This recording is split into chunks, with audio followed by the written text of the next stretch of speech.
session of LeaderNXT.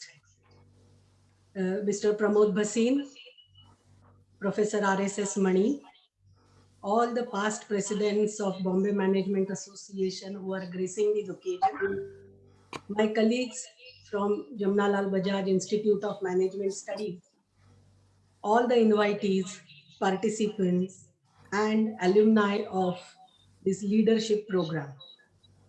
I'm very happy today with this second edition of a very coveted leadership development program that we are launching. The Association of Jamnalal Bajaj Institute of Management Studies and Bombay Management Association goes way back when Dr. Basu, the first director of Jamnalal Bajaj Institute of Management Studies, was the second president of Bombay Management Association. And in between, I remember Professor Dr. Patkar came up with a very innovative way of collaborating the conferences which we usually conduct every year in BMA. We had collaborated for these conferences since 2012-13, and this association became strong and strong as we came along. I must thank Dr. Murtuza Khorakiwala, the then president, who had given the vision to create some leadership program, and we had worked almost for 8-9 months developing, thinking how we should do it. Ma'am, you are on mute, I think. Can you please on your mic, ma'am? So you are unable to listen to me? Yeah, we are able to hear you, ma'am. Yes, we were able to hear you, ma'am. Yeah, we are able to hear you. Yeah, you're audible, very much audible. Continue. So, after Dr. Murtuza gave us the vision that we should create leadership program, Madam Chhaya Sehgal, the next president, has led us in getting this program actually running. And I must mention here Professor RSS Mani, who was coming as a president for this year, had helped us with getting world-class faculty. And he was very much instrumental in making this program a reality. A core team of some of the members of BMA and some members from JBIMS alumni committees has spent evenings and evenings together to actually carve out this program. Jagmohan Singh Rishi from Vokat and a BMA EC member, Vaijayanti Naik, an alumni of JBIMS and a BMA member, Shripad Ranade and Guru Raj Rao, we had sat together for so many evenings at Vokat and created this. And last year, the first batch, which was then named as Leader 2020, started. All the faculty members who contributed in making the program a reality have contributed immensely, and because of which I think the vision that we had started with became a mission which we could do successfully.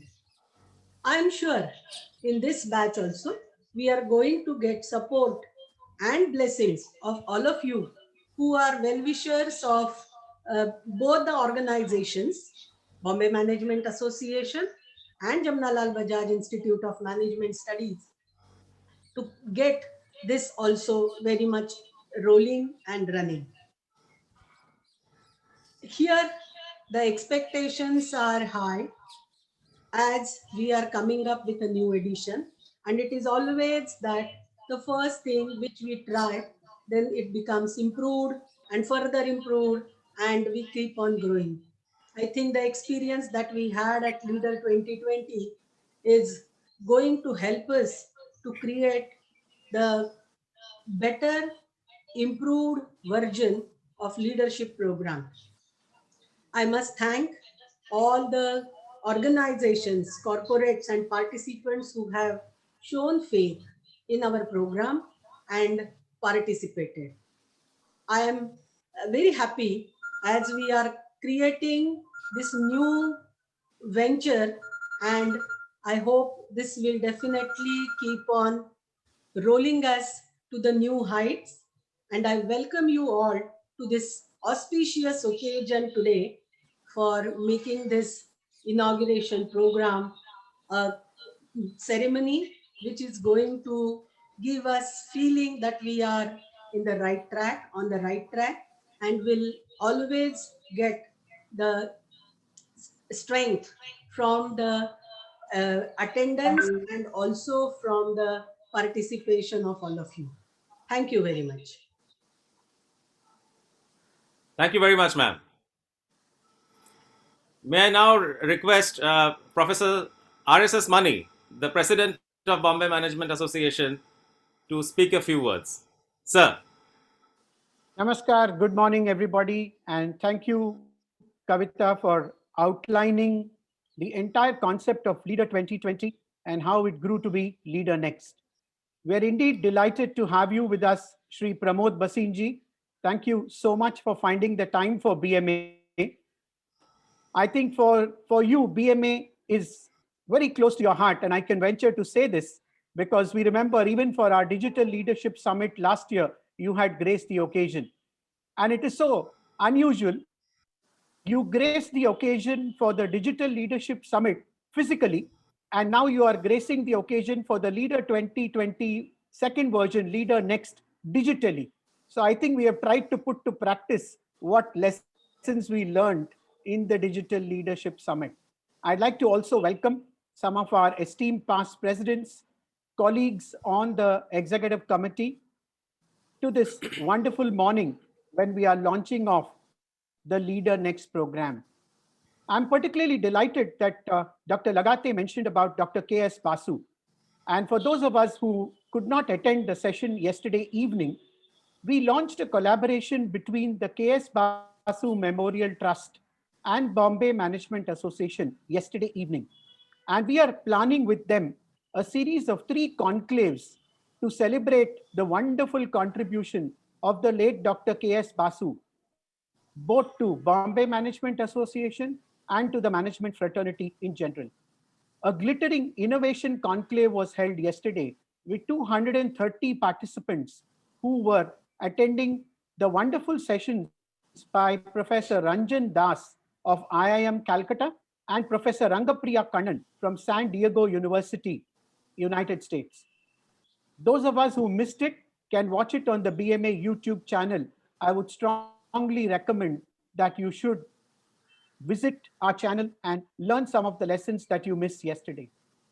Coming back to today's Leader Next inauguration, who better than a leader like Mr. Pramod Bhasin to set the ball rolling? It's indeed a privilege to have him here, and I'd like to take this opportunity also to record my appreciation to the tireless work that Jagmohan, Shripad, and Vaijayanti did along with Kavita this year, and of course Chhaya, who is instrumental in creating this program last year, to ensure that the transition of this program happens from the physical to the digital mode. I'm particularly happy that we've enrolled students who are ready to go through this digital learning journey. And I'm sure you will find it very, very exciting. All I'd like to add on and share with you is, please do not restrict your attendance only to the classes in the digital world. BMA today has the Wednesday Wisdom webinars and the Friday Fundamentals MDPs, which we consistently do every Wednesday and every Friday. And from the time we started in April, we have almost done about 100 webinars at this point in time. Feel free to join us in those learning lessons because it is the rich experience of luminaries like Mr. Bhasin and several others which will enrich you in this digital learning process that you have undertaken to develop your careers. On that note, I welcome each one of you to this new batch. Thank you, Team Leader Next, for for making it happen despite the constraints. Sometimes we get demotivated by the fact that we do not enroll as many as we want. But as they rightly say, the show must go on because it ensures that we are taking one more baby step in the right direction. On that note, I welcome every one of you again, and I thank Mr. Bhasin. Thank you so much, sir, for being with us here this morning. Thank you, everybody. Back to you, Dr. Kavita. Thank you, sir. I would now like to invite Chhaya Sehgal, madam, immediate past president of BMA, to speak a few words. And I would also request her to formally introduce Shri Pramod Bhasin ji, our guest of honor for the day. Ma'am. Chhaya ji, you're on mute. Shall just unmute yourself? You have the Yeah, facility there. yes, I have the permission. So, thank you so much. And the Murphy's Law struck me right in the beginning, and my Wi-Fi and everything, it went off. And that is the reason it took me a few minutes to join in, a little later than I would have loved to join on time. But never mind, we are still on time, and virtual patience is something that Vaijayanti, who is spearheaded this program, taught all of us sometime in the month of April when she did her first Friday fundamentals with us. So Vaijayanti, thank you so much for that. And thank you everyone for being patient with me. A very good morning to the elite gathering of dignitaries, Professor Mani, Dr. Kavita Laghate, the former presidents, executive committee members, and the secretariat team of BMA, faculties and participants of LeaderNXT and Leader 2020 programs, and above all, our guest of honor for today and a dear friend, Pramod Bhasin. Last year around this time, across the world, the outbreak of corona pandemic began to result in social isolation coupled with a looming fear of an impending economic crisis.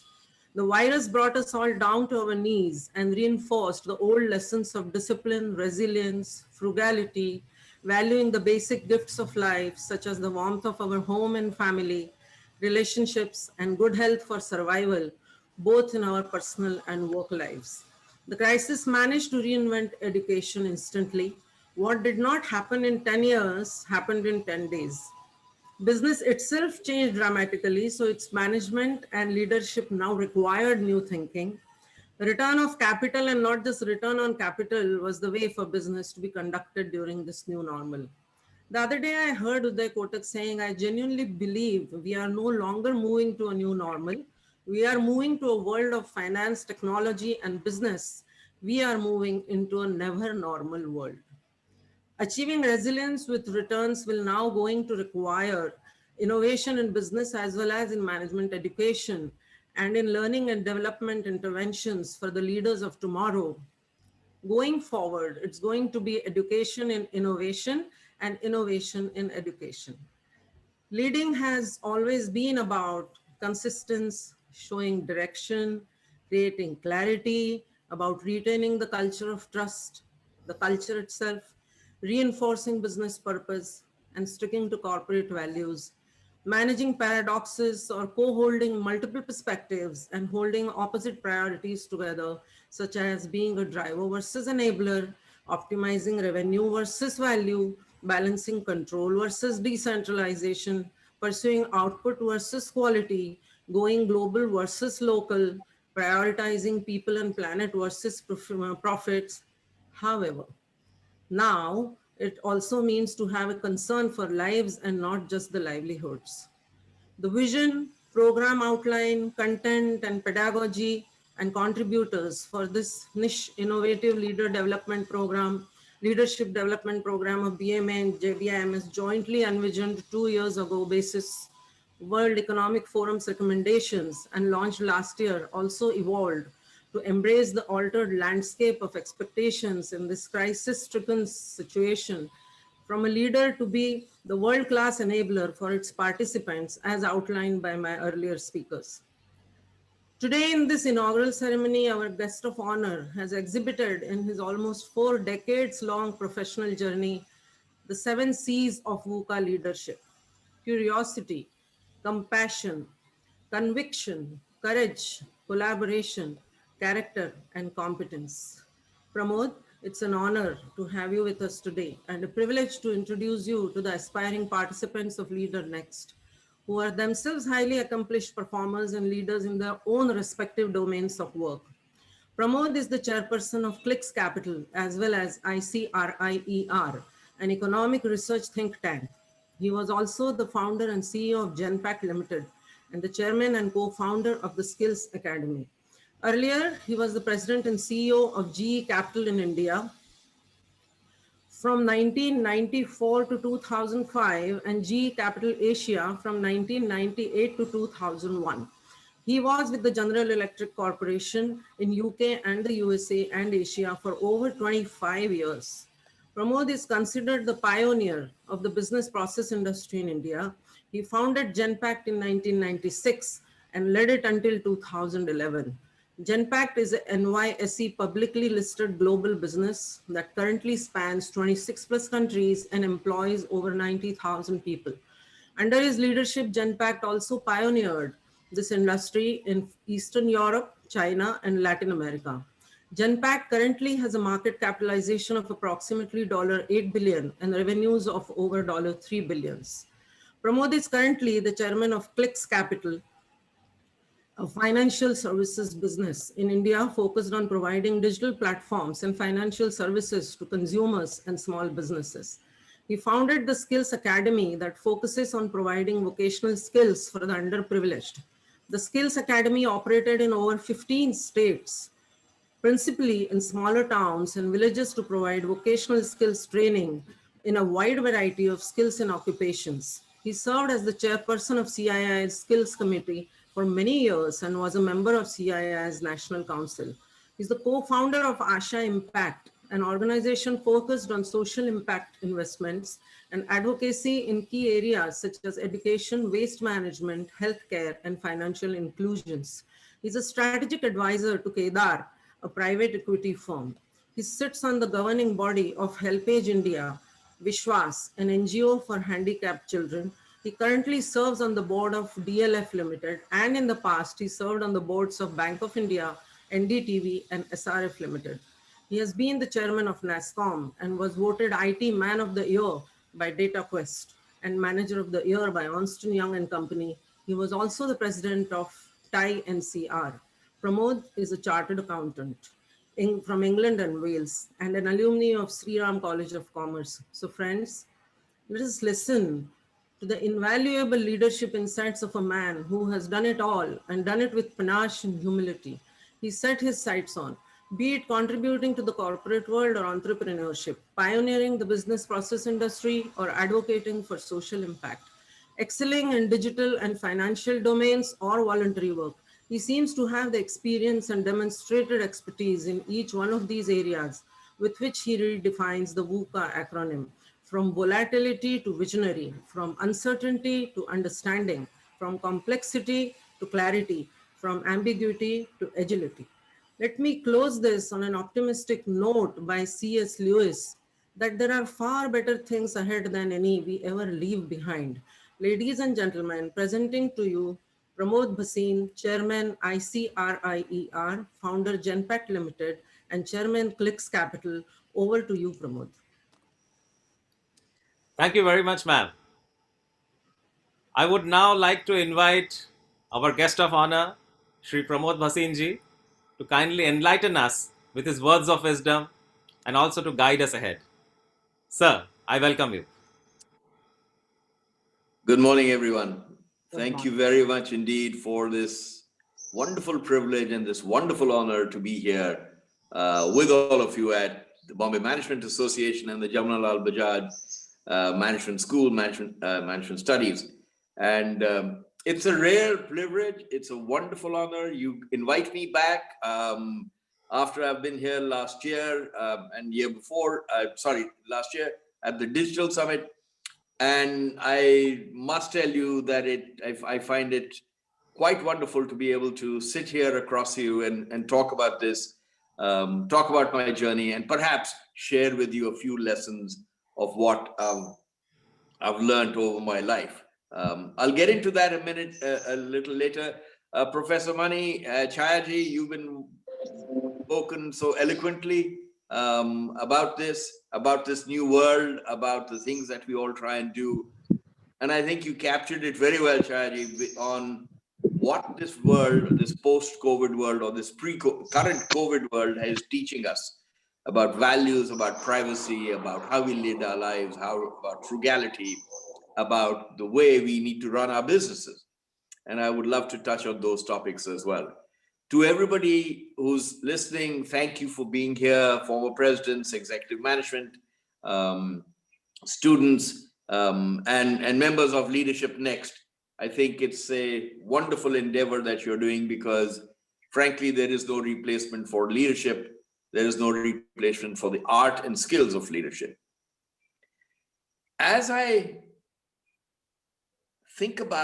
was thinking over the last few days about the topics that I would love to touch on, I thought I'll start by making sure that we can be very, very optimistic. We've gone through an incredible time. I think sometimes when we're in the middle of it, perhaps we fail to realize how momentous this time has been. This is a year which will go down, last year will be a year that will go down in history as one of the hardest, toughest years that the world has ever faced. Perhaps in the midst of it, so many of us have seen so many tragedies. We've seen so many things go wrong. We've seen businesses shut down, return off capital, as you said, Chhayaji, not return on capital. Incredible difficulties for people, particularly for employment, for the unorganized sector. And perhaps it teaches us something about our own world that we didn't really understand. We didn't really understand how the unorganized market really works in India, how entrepreneurialism has to thrive through extremely difficult journeys, and how the unorganized sector, as well as what I would call the base layer of entrepreneurship, how difficult that can be. Having said that, what it has taught us is also amazing. It's taught us that we can always be frugal, that we can do a lot more with less, that we have a responsibility to our own nation, to our own citizens, far greater than we would normally assume in any business that we do. And it would also assume that we will give back to our own society as much as we can, because it brings upon us that burden as leaders to do as much of that as we can. But I want to touch on a couple of notes and then move into my own journey through Genpact, which I hope will provide a few lessons for certainly the students and those members of the LeaderNXT program that have joined us here. I really believe that the post-COVID era is going to lead to irrational exuberance. People are fed up. People are pent up. There's pent-up demand everywhere. We're beginning to see the beginning of that demand translate into orders, hotels, travel, everything else. Everywhere you look, back orders for infrastructure are way above where they were at the same time last year, which is pre-COVID. Hotels, movements, traffic, cars, two-wheelers around the world are beginning to revive very quickly because people have been trapped for a long time. And at this point in time, they are very, very desperate to get out there. Savings have increased, as you can imagine, because there wasn't anything to spend on. So I think we are going to reach a point of irrational exuberance in the next 3 or 4 months once fear goes away. And fear remains the biggest challenge in front of us, not just nowadays, but frankly, throughout business and throughout my career, my history, fear has always been the biggest challenge. And I want to talk about that and dwell on that as much as I can. So I think the post-COVID world will see India regain a position of even greater strength than it had. We hadn't been doing that well, quite honestly, over the last 4 or 5 years. But the way we have been able to tackle, by the way, when I follow the news in the UK and the US, the way India has tackled the COVID period, the volunteerism that has come through, the global, the way governments have worked together, no matter where they've been, the way many different states have handled these issues, and the way all of India has responded. You know, we went from being, I don't know, 50th or 60th in the manufacture of PPE suits to number 3 within a matter of a few months last year. We are already the largest manufacturers of vaccines. We have become the 3rd largest startup nation in the world, and that has happened pre-COVID and will continue and accelerate even more. Our entrepreneurial zeal is fantastic, and our demographics lead us to a point of privilege and advantage over anybody else. And therefore, I think we have a chance, because of technology, because of who we are as a nation, and because of the way we have tackled COVID, that we will come out of this very strong and very, very, I would say strong, but also will be incredibly forward thinking in terms of the startups that we will build, the types of ideas that we've had, and the types of work that we can do going forward. In every area that we can think, there is opportunity. And I hope the students here will grab that. Technology today can solve the problems of the world. In every area, technology will solve for education, for health, for water, for pollution. Pretty much anything in the past that we couldn't solve because of a lack of infrastructure can now be solved by technology. So imagine, for instance, delivering medicines by drones, having healthcare assistance reach every portion, every person across India, using technology for remote diagnostics, using technology for far cheaper access to instruments, to diagnostics, to medicine, and improving the health of the nation in a way we could not have dreamt of. Think about education. There is no way we could have built enough schools and colleges and enough teachers to teach everyone in India. We have 200-300 million people that need to be taught. And yet now, with technology, we're able to reach out to these people in a way that is unprecedented.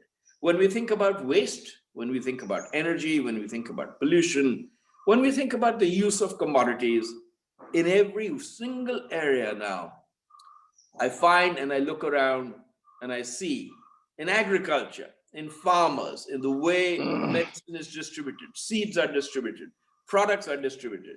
In every way, technology becomes the harbinger of great tidings for our country. To be able to solve so many of those things when ease of doing business in India was an issue, technology can obliterate that and allow us to move forward. Along with that comes another phenomena which I look forward to, the very simple phenomena of entrepreneurship. We are a nation of entrepreneurs. That's where most of India is employed.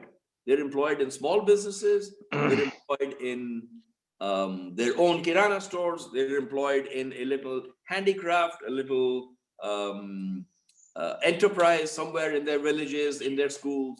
And in every one of these areas, these are people who are extraordinarily resilient. They're resilient at managing cash flows, they're resilient at managing their business norm. They are fantastic at what they do because they have had to do that. They have had no option. That is now going to come to the fore as all the people around us begin to experiment, begin to think about life differently. Most of all, and I'll talk about this a lot more, is we have lost the fear of failure. Fear of failure remained, and risk aversion in India, to me, remains the single largest issue that confronts us in terms of being bold, being forward-thinking, and building the kinds of industries that are world-class and world beaters. That fear of failure is gone. I don't want to use a cliched moment, but sometimes that is the best moment to use. And if you look at what our youngsters did recently in the cricket team in Australia, it shows you. These are youngsters, they have no baggage. They don't care. They don't care that they come in as the fastest bowler in the world. He's standing out there. He has confidence. They're going to go out. They're going to do it their way. And they carry no baggage. And they have no fear of failure. And they have no fear that if things go wrong, they can't bounce back. That risk-taking ability, which actually our culture has often said, beta, be accepting of your role, be quiet, be careful, don't push too hard, don't ask for too much. Today, the opposite is true, which is ask for the world, shoot for the moon, go for everything you have. Because we've all seen that within this crucible of entrepreneurship that India represents as a laboratory for the rest of the world, no dearth of options of the things we can do and the places we can go to. One of the amazing things now that we're seeing at Ashoka University, for instance, who I work with a little bit quite closely, is the half the students there now want to become entrepreneurs or join startups. Gone are the days when they joined a GE like I did 25 years, so many years ago. Gone are the days when you join a big company, everybody's out there saying, I want to try something new and different. I want to create something different. I want the freedom of expression and I want independence. And that to me represents the most positive news that India can possibly have, because jobs will be created, technology will be used, problems will be solved, wealth will be created. As we go forward, we will become, in my mind, no doubt, the number 1 or 2 startup nation in the world within the course of the next 2 or 3 years. It is built into our DNA. It is part of who we are. Once we shed the baggage and the fear and the ability, and we absorb the ability to take risks without worrying about it and thinking that that is a stigma if we fail. I want to talk a little bit about Genpact because to some extent, I was a product of the USA. I'd worked there for many years under Jack Welch, who at that time ran GE. He was known as the manager of the century. GE was known as the most admired company in the world. It stood in the same place that Google's and Apple's and the others stand nowadays. Of course, the technology world has completely taken over any kind of pecking order that there is. GE stood in the same place, and I had come across to India to start GE Capital.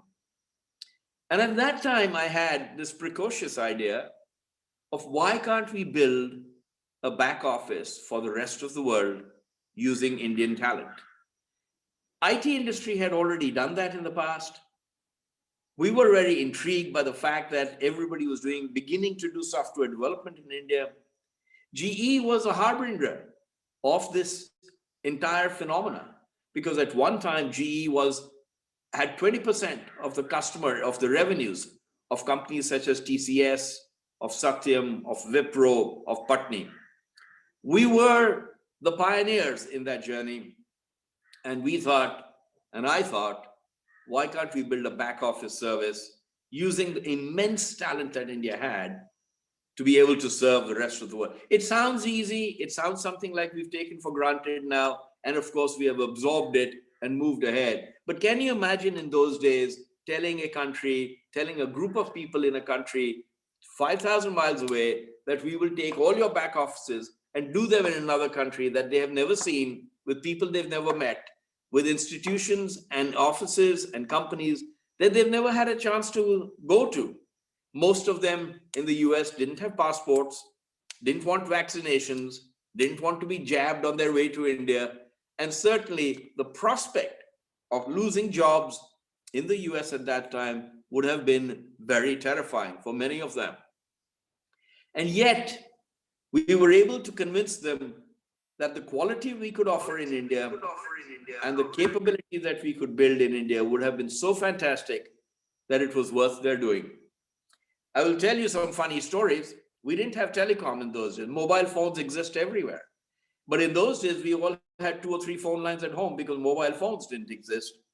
And yet I was trying to convince my bosses in GE Capital that we would do all of this over phone lines. But clearly phone lines need to work. And in India those days, most of us will remember, phone lines didn't work. So when I would call them to tell them that what was hilarious was that my phone line would keep going down, and I would keep calling my boss, Gary Wentback, and saying, Gary, I have this great idea. I can do all your back office over these phone lines. And he looked at me and said, you're mad because you can't even have a decent conversation with me. How do you possibly expect to do this service? And I said, don't worry, give me $2 million. That's all I want. I want to experiment and I want to try this. So we started with that. He gave me a little money. He had no idea what we were going to do. He asked me over a business plan and I gave him a blank sheet of paper. And I said, I have no idea what this is, what the plan will look like, whether this will succeed, whether it will not. But I will take the money and we will try it. And so we did. And we started getting phone lines, went to the Department of Telecommunications. We needed 99.95% uptime. They said, we'll guarantee 95% uptime. We said, what happens to the remaining 5%? How will I convince other people to do this? They asked me what I was doing. At one time, they thought I was setting up an independent private telephone network, which wasn't allowed. We explained to them that that wasn't the case. At another time, we were trying to tell our bosses in the US as to what we were doing. And they were saying, all right, you're going to do some mortgage processing for me. I said, yes, why not? I'll do that. They said, why don't you find me some mortgage specialists? Well, we had no mortgage specialists in India in those days who knew a thing about US mortgages. And we didn't know anybody who knew anything about financial transactions or credit cards in those days, because credit cards were not so ubiquitous as they are today. In every one of these cases, we said, we'll try it. Why? Very simple. India had the best management talent I had come across at that time. English-speaking people who could conduct business anywhere in the world. We had exported from GE Capital in India by then many executives who were beginning to do extraordinarily well in the US. And our talent was visible to the world and was starting to get known extremely well. We were hiring outstanding people in India. By the way, one of the things I'm very proud of is 3 of my ex-HR people that worked for me that I hired into GE Capital are now HR heads of Fortune 50 companies. So the head of HR for GE globally, Raghu Krishnamurthy, is someone who I hired, and he was my head of HR in GE Capital when I first started, and he has since gone on. The head of Stanley Toolworks, the HR head, is an ex-GE Capital India HR head. So across the board, we were able to export talent, and I thought there has to be a way where we can put them to great use. They allowed me, imagine the guts of a company to allow me to do something like that, to say, all right, I'll send you my financial transactions, you process them in India and send them back to me, and you make sure you do it really well. And I thought, why not? I had no idea about this. I was a leverage buyout guy. I was a deal guy. I did mergers and acquisitions. I did financial services transactions. We bought and sold companies. I had no idea how to do a process, no idea how to work with telecom, no idea about regulations on these things, no idea what capacity we did. But I knew that the idea per se was good. By the way, another funny one, I did ask 8 or 10 other colleagues in India who I respected, not in GE Capital, but outside. And I asked them about this idea and I said, do you think it will work?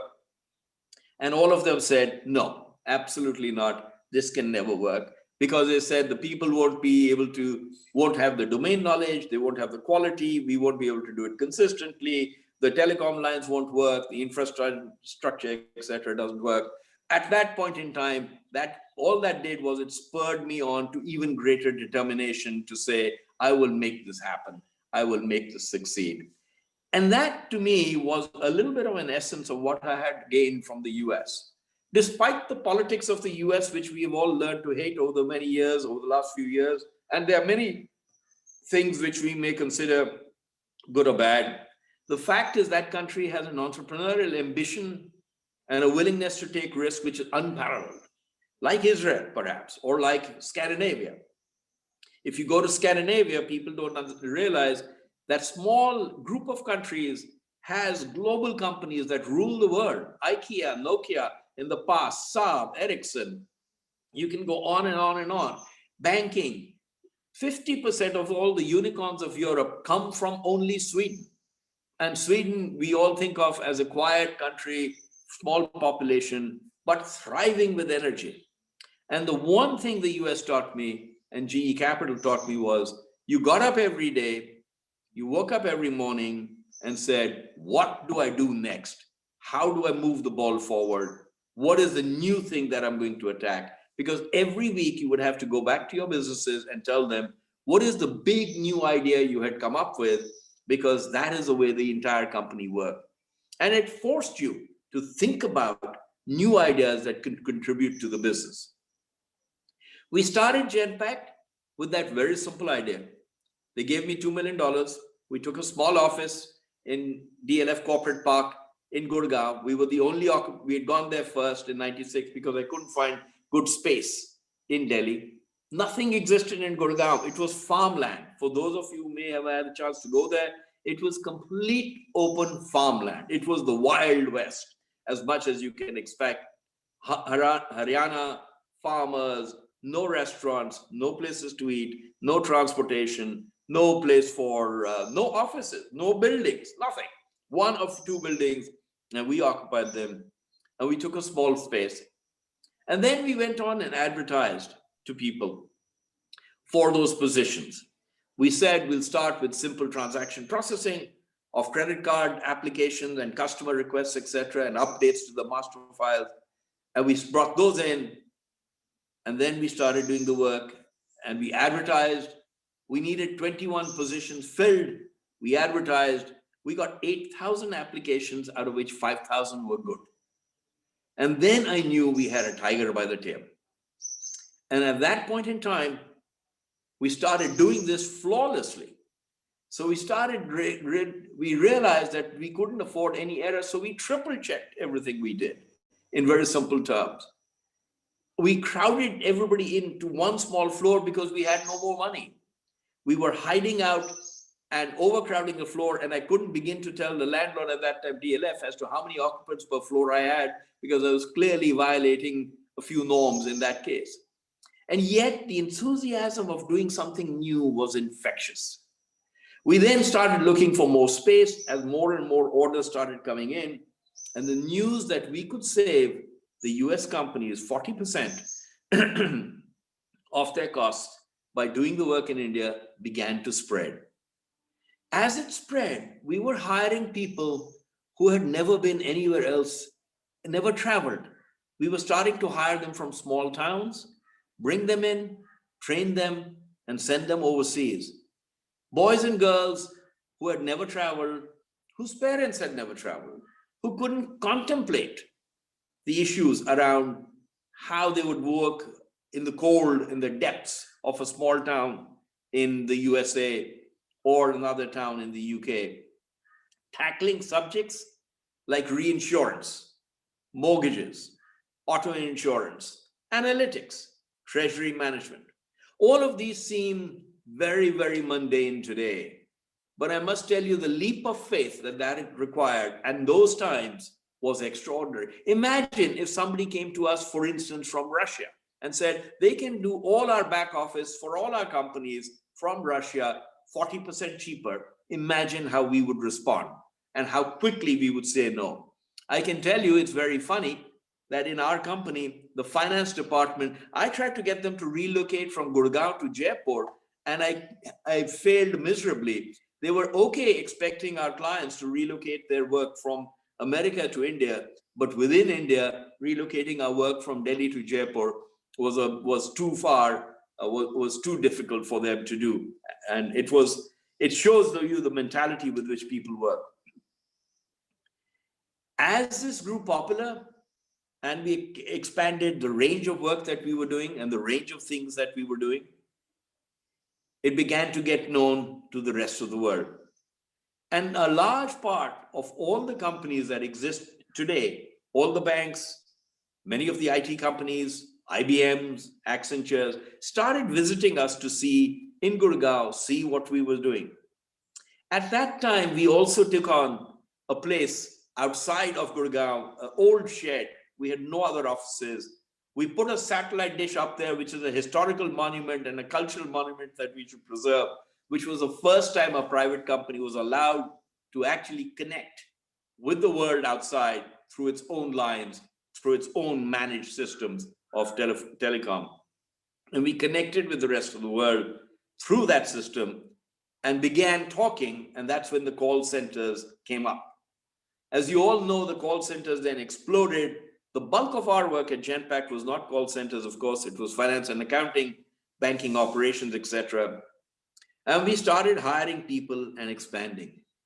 At one time, we were hiring 1,000 people a month. We didn't know where they would sit. We had no infrastructure. We had no seats. We had no computers. We had no transportation. Every day was a new problem.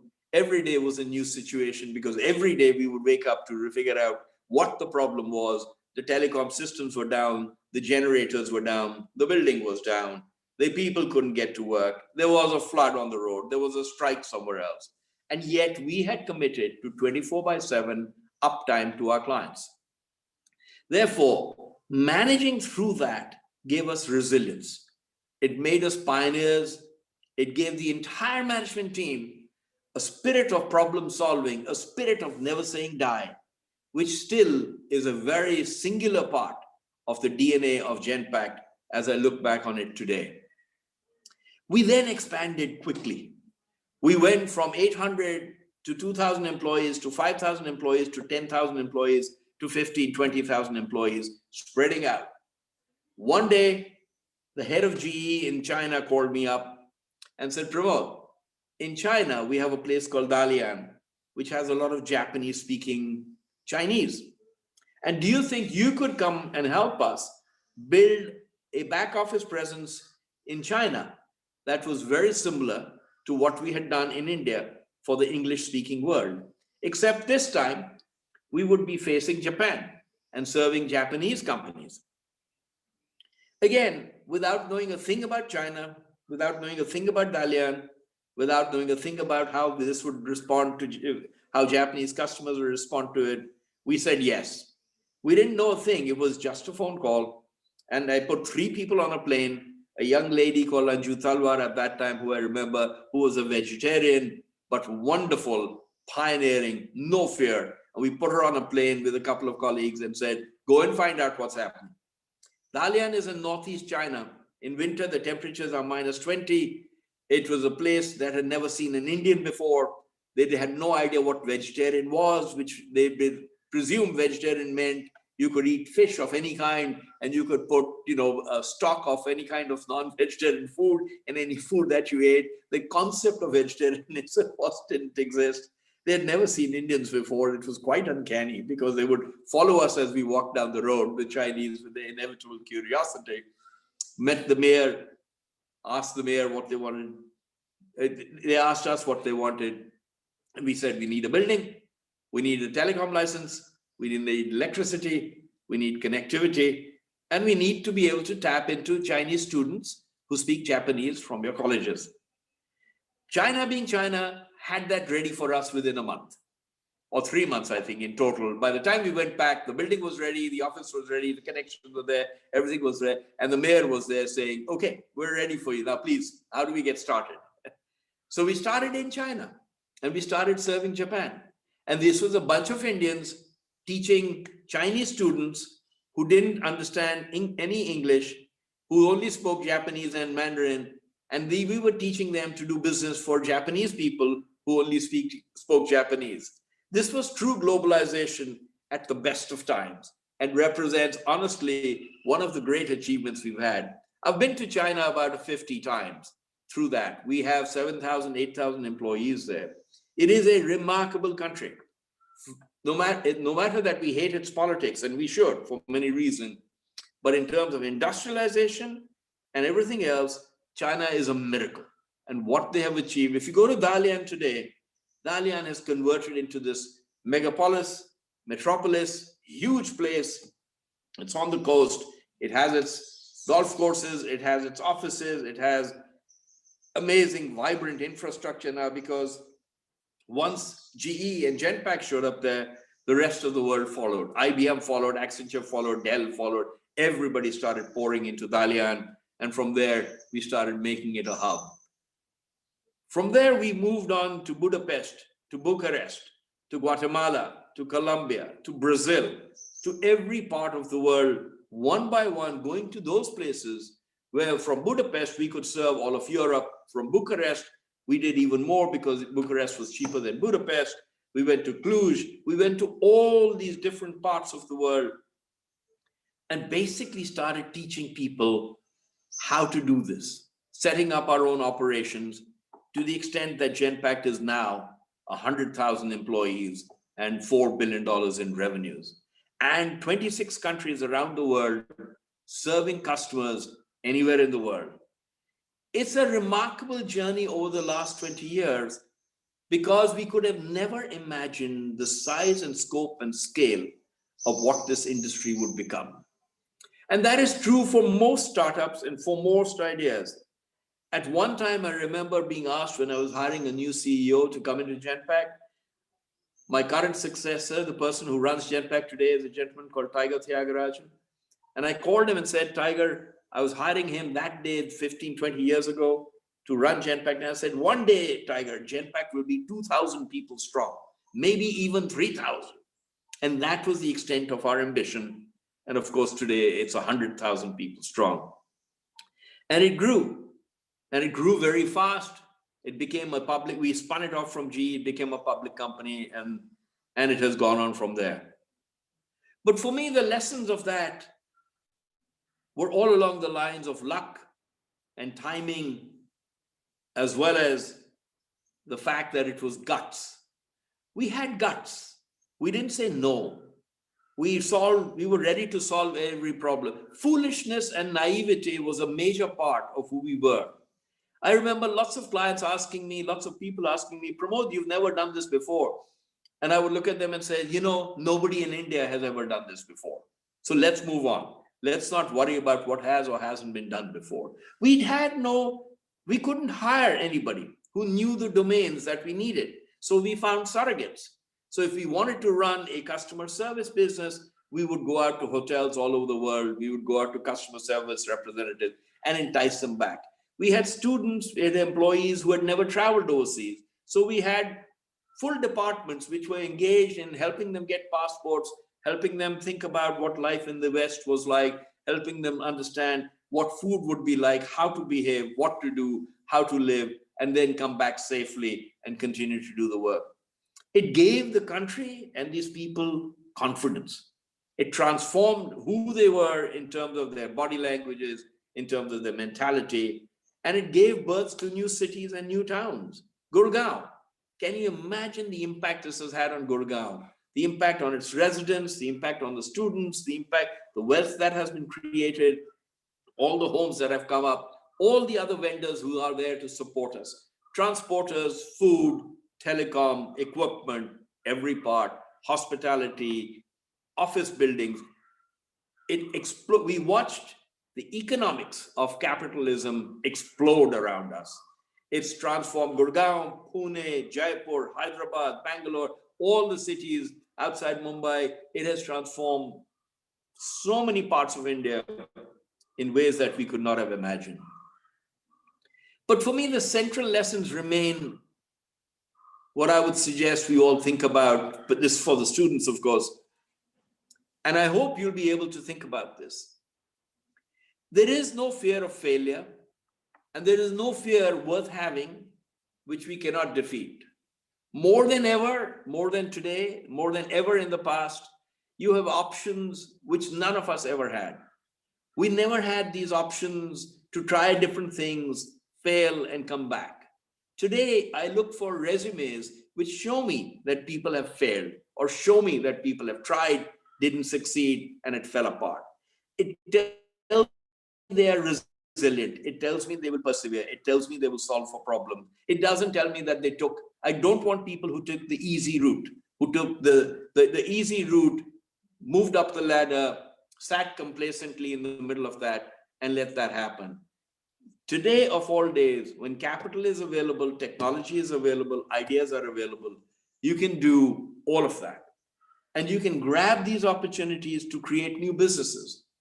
So if you think about India and the value it brings and the demographics, if you think about the analytics capabilities, the data management capabilities, the artificial intelligence, the machine learning capabilities that we can take to the world at a time when there's an enormous shortage of these, the opportunity lies there totally open for us. And I hope all of you will grab it with both hands. I'll add a couple of thoughts. There is a large fear of artificial intelligence and machine learning. The fact is, all technology creates jobs. This has been true for decades. When the computer came out, it was going to eliminate jobs by the dozens. Well, all it did was it expanded the market and allowed 1,000 more people become much more productive. Artificial intelligence and machine learning will do the same. In fact, I believe it will bring humanity back into jobs. So artificial intelligence and machine learning will in fact take care of the worst problems and the worst kind of work that people have to do. Why should anybody have to wash dishes, swab the floor, do any of those things? As you know, in these COVID times, people are discovering amazing things. There is this little thing that goes around that my sister was telling me about, which goes around vacuuming your house quietly. You just sit there and it goes around the entire room and picks it up and vacuum. So all these wonderful gadgets, wonderful things will come up, which allow people more time to do far more productive things than we could have ever done in the past. And India's resilience comes from the fact that in a company like Genpact, they're now moving up the chain so quickly. We do design thinking for companies, we design processes for them, we design how they interact with customers, we design how their products should work.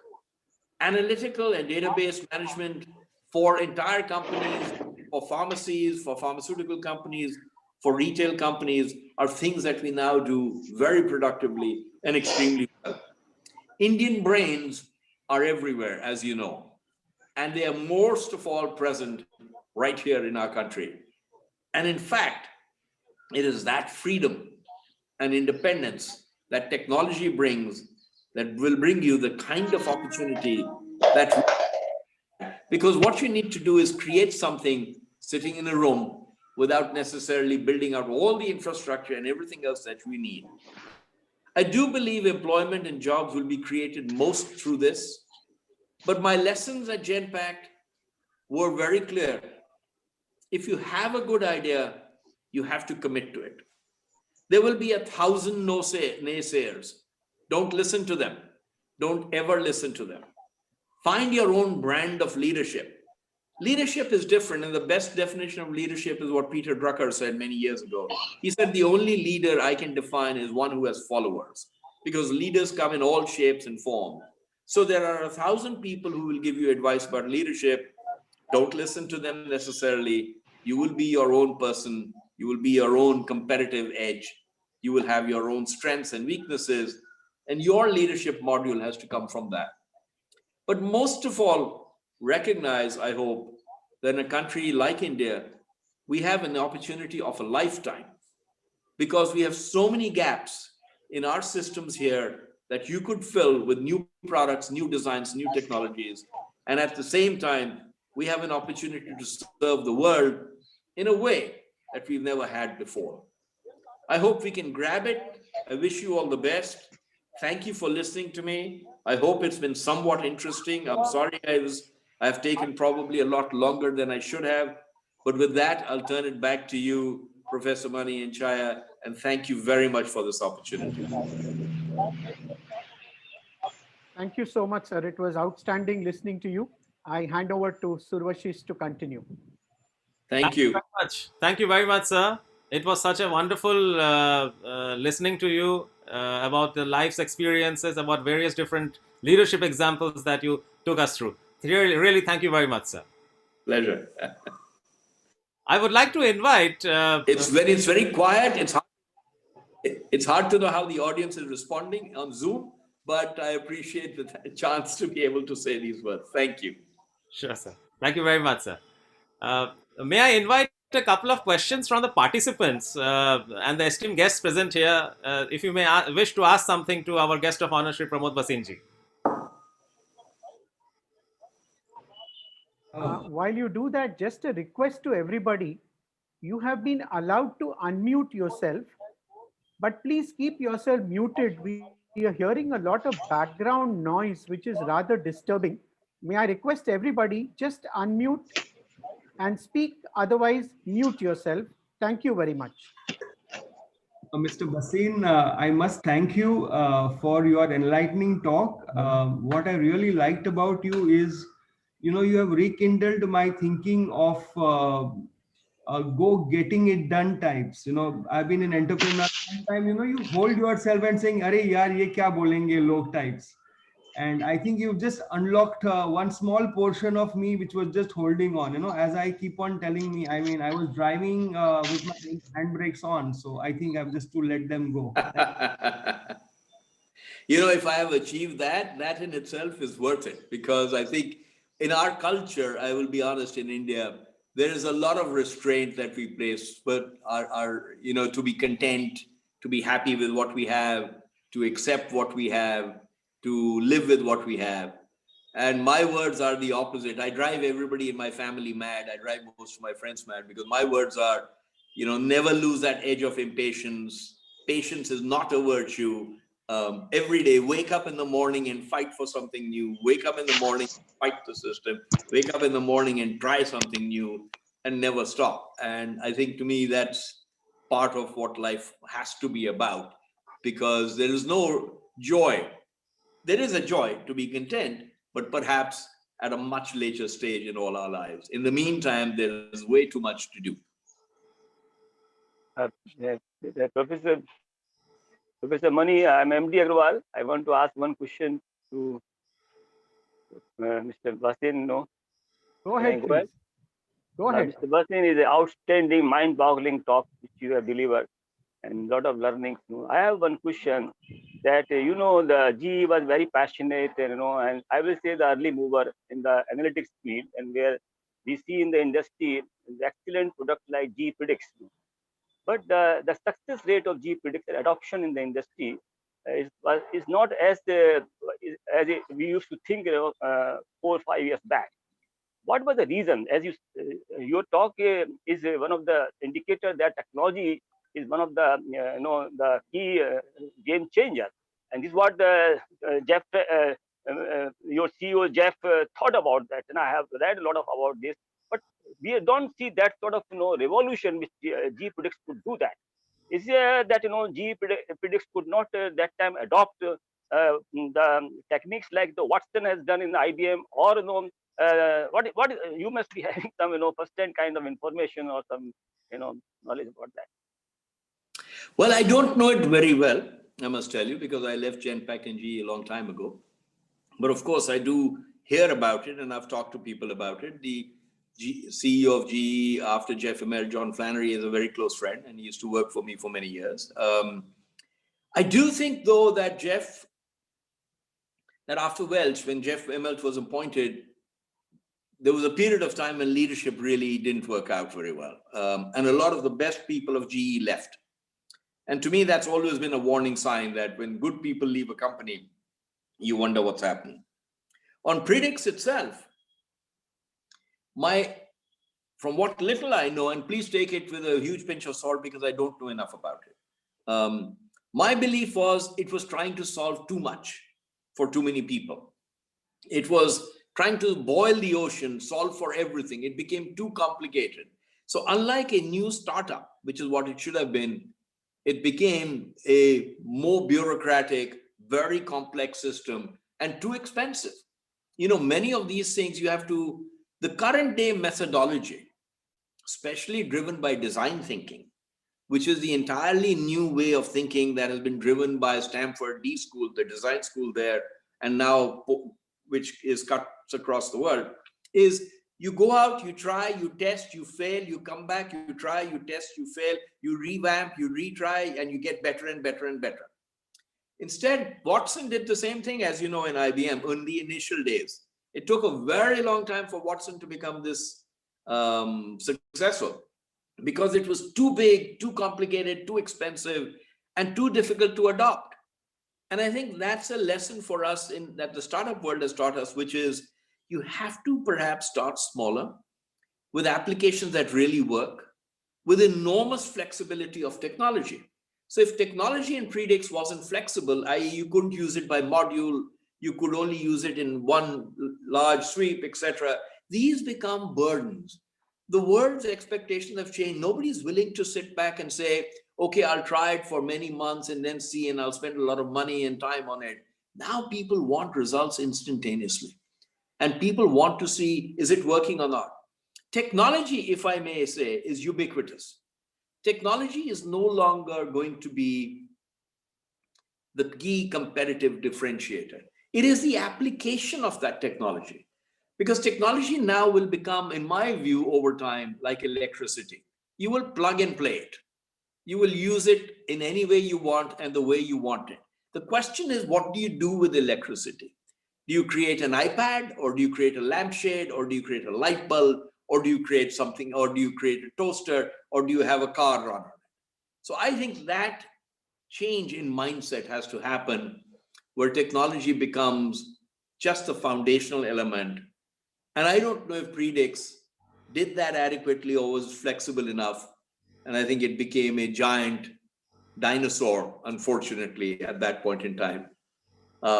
Again, please, I don't know enough about it. This is anecdotal from people I've heard, but it is the history of many major systems around the world that we've all seen, where people come up with great ideas which never succeed because, frankly, the implementation is lost completely. I'll tell you an example. I was with a company called RCA, which was bought by GE, which is how I ended up with GE. We made something called the laser disc. This was before VCRs, videos came out. We made something called a laser disc, which was like a record, like those old-fashioned LPs that we used to have, etc. This was a laser disc, and they put the entire movie catalog on it, all the movies of the world. And we thought, my God, and they were selling the unit on which it would play, as well as the laser disc itself, to everybody. And it was launched with a big fanfare, and we thought it would take off. But for some reason, instead of selling the laser disc where everybody was selling the records and the videos and the tapes and the cassettes, they said, no, we'll find a new distribution line. We'll sell it through the appliance dealers, where the machine would be sold, where the TVs were being sold. We'll sell it in those stores. It was a complete failure. Nobody goes to those machines. Those machines are not where the retail stores are. They're generally somewhere else geographically. Nobody goes there casually to go through a box of records to see, oh, what shall I watch today? It becomes more of a destination. It's not designed for that kind of thinking. It's not designed for that kind of marketing. And this laser disc, which should have been enormously successful because it was beautifully done. The machine was cheap, the quality was high, and this was before videotapes had come out. Should have been enormously successful. It was a dismal failure. And I think implementation and ease of implementation plays such a large role in complex systems. And I think predicts, unfortunately, may have had the same fate. Go ahead. Thank you very much, sir.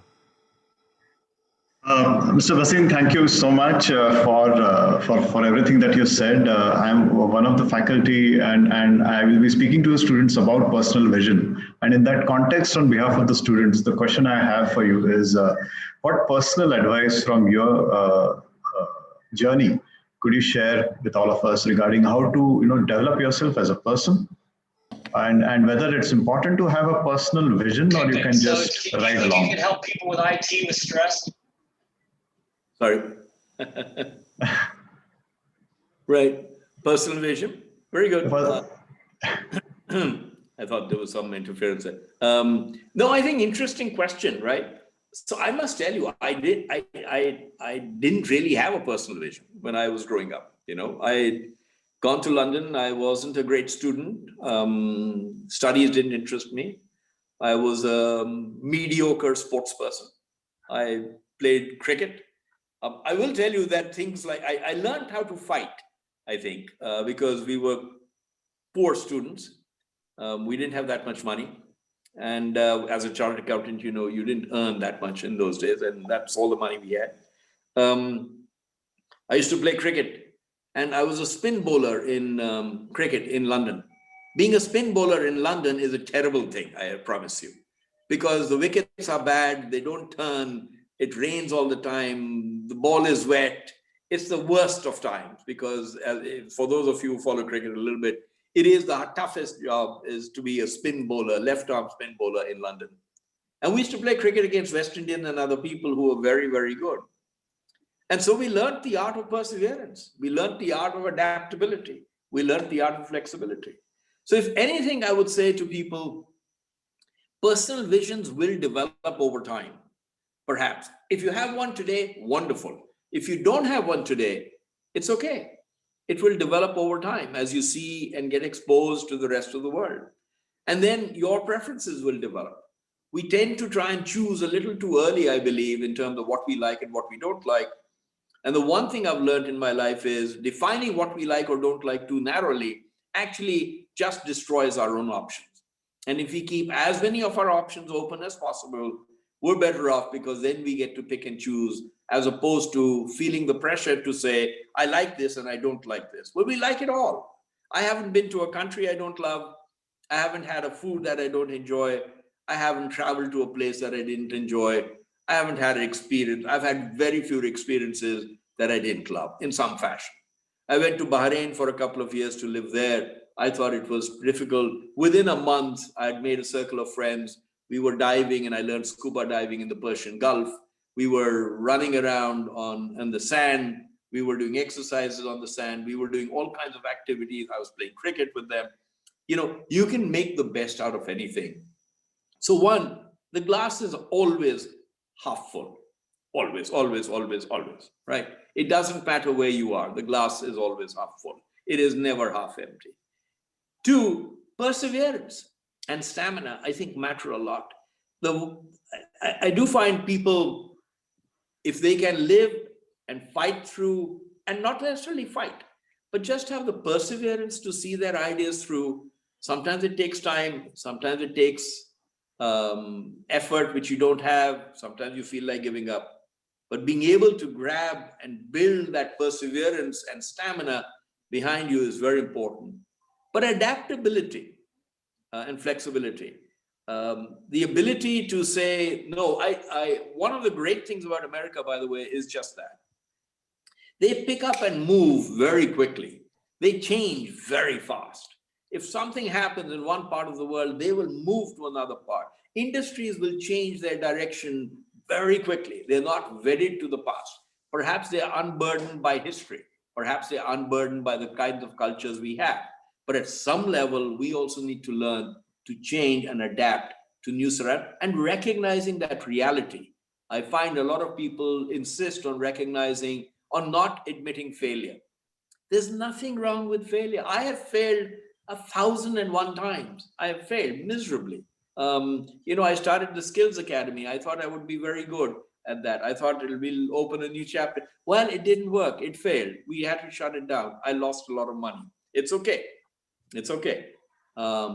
These things happen, and we have to be able to absorb them and take them in our stride. And the last one I would tell you is, beyond personal vision, is get rid of fear of failure and take risks. Risk-taking is an essential part of being an entrepreneur today.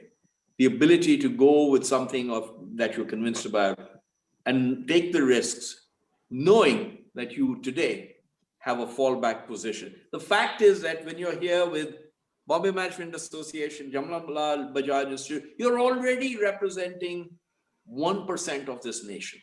That's all. You're 1% of this nation, given who you are and the capabilities that you have.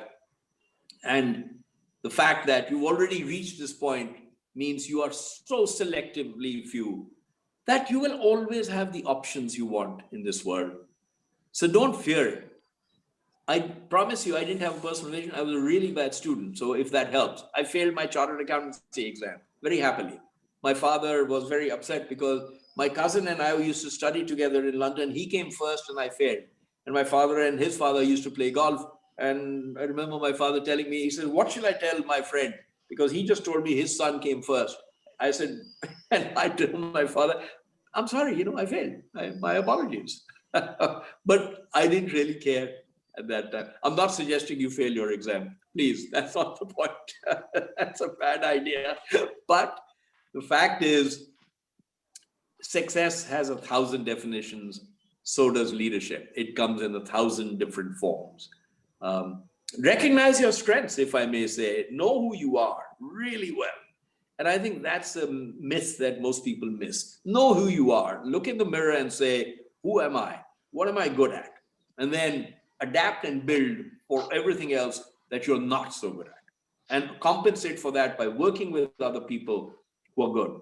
Hire people who are smarter than you, night and day, every day. Hire people smarter than you and mean it. Don't pay lip service to that. Mean it. Hire people who are smarter than you. The majority of my management team at Genpact is smarter than me. Intellectually, sharper, better, smarter, more intelligent, cleverer, better colleges, better institutes, better education, all of that. Boom, boom, boom. Fantastic people. Always smarter than me. And I was able to take the best out of all of them and put it together. And that's what I did best. I was good at strategy. They were good at execution. Someone else was good at technology. You take the best and pull it together. Sorry, very long answer to a very simple question. Thank you very much. I think in the interest of managing punctuality, the last question from Rishi Jagmohan. Go ahead, Rishi. Hi, sir. I'm audible, sir? Go ahead. Okay. Thank you very much. It has been great hearing you. A lot of motivational experiences shared by you. I have two questions. I know time is not on our side, but then, of course, I leave it to you, sir, how you answer it. One is that what has been driving your innovation? Driving Pramod Bhasin's innovation.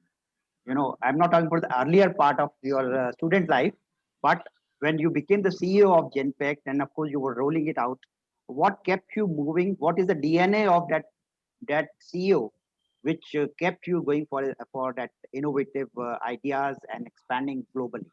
Yes. Two is now. Second question is I'll just between people skills, between strategy, and between digitization, which do you think is the most important? Very hard. So I think in terms of motivation and what drives us, it was clearly the examples of what I had seen happen at GE. We used to buy 100 companies a year at GE, acquired them. We would acquire companies all over the place. I would watch our CEO, Gary Wendt, go to Japan, buy 2 companies in a month. I'll tell you, when we came to Mumbai, the first thing we did was we met Deepak Parekh of HDFC. And one of the questions he asked him directly, right at the first meeting, or the second meeting we had with Deepak Parekh of HDFC, who's a man I admire enormously. He's an exceptional leader in India. And Gary Wendt asked him directly, he says, is there a way we can buy HDFC? Very close. Second day in Delhi, in Mumbai. Second day. Okay. So gumption. They had guts and gumption. And I'd watched that. And when I was running GE Capital in Asia, there was enormous pressure to perform, because when you are growing a business, a massive global business at 20% a year, the amount of new business you had to do every year was the size of an average company or an average competitor. And to that extent, it's a bit like Accenture today. They grow at 15-20% a year, which means they grow their top line at $2 to $3 billion a year. If you look at many companies around the world, Microsoft, look at the transformation Microsoft has gone through. In market cap, the market cap is over $1.5 trillion. And these companies, when you follow them and see how they're expanding and see how they're moving, they became my driving force, because I was determined and I was working in an environment where all my colleagues, and I was a very senior person at GE as an officer of the company, but all my colleagues in different parts of the world were delivering astonishing results. Japan went from 0 to $400 million in net income in 3 years. Asia was booming. Bangkok, Thailand, we were booming. We were making a lot of money. Europe, we were booming and expanding. Every day, we would read about somebody buying a bank, buying something else. And therefore, that motivated me also in India. I started the SBI credit card business. We started a joint venture with HDFC. We started a joint venture with Maruti. We were moving every month. We would wake up and say, what's next? What's new? What's the big movie? So a lot of it was driven by size and scale also.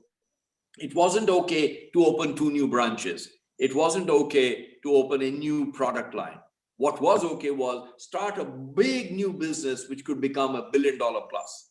What I'm very proud of, for instance, is Genpact is now worth 10 billion. The SBI credit card business that we started, that in itself is worth about $7-8 billion also.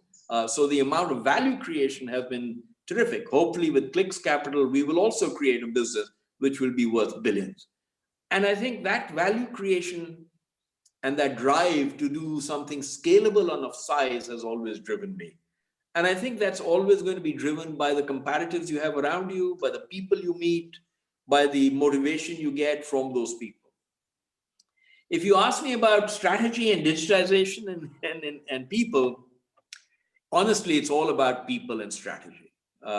Get the strategy right, but don't spend all your time on it. Get it right. And that should take you about 10, 15, 20% of your time. Once you get it right, you've got to go for it. You've got to define your strategy and then execute behind it and get the people who can execute behind it. But then people and build the best organization you can, and they will do everything else for you. Those 2 elements to me are the most. Digitization is important, technology is important, lots of things are important. But if you force it to be ranked, then that's the way I would rank it very clearly. Management depth, management talent, people depth, no substitute for it. You can't do much without that. Thank you very much, sir. Thank you very much. Due to paucity of time, I would request no further questions. Probably you can put in your questions on the chat window and we will forward it to Shri Pramod Bhasin ji for his answers later on. Yeah. May I now quickly invite